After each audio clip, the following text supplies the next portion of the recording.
Eu queria que você nos contasse por que que você decidiu criar a Associação Filhos do Boto Nunca Mais. Em 2011, eu assisti uma palestra na minha faculdade que falava sobre os mitos da Amazônia e fazia uma correlação com uma teoria de um autor chamado Jung.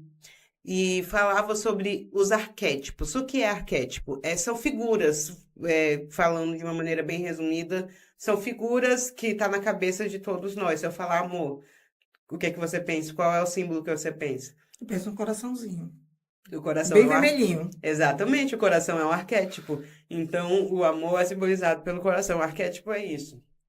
E ela estava falando sobre que o boto ele foi usado como um contrato silencioso para que as meninas que engravidassem do próprio pai e do próprio padrasto não fossem denunciados os pais ou os padrastos. Todo mundo se silenciava. E, no máximo, quando alguém perguntava, falava que o filho era do boto. E até aquele momento eu sentia muita culpa pelo abuso sexual que eu vivi na infância. Eu sempre me perguntava por que que eu não gritei mais, ou por que eu não fiz mais coisas, ou porque, o que que eu fiz, será que eu passava na frente dele? Quando isso iniciou, eu tinha 4 anos de idade. Mas na minha cabeça, de alguma maneira, eu teria culpa naquilo.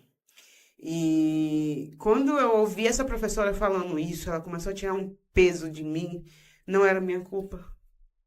Não era minha culpa. E quando ela começou a contar, eu falei, eu poderia ter sido mãe de um filho do Boto. E foi por isso que eu resolvi que isso não ia mais ficar dentro de livro, não. A gente ia falar sobre isso.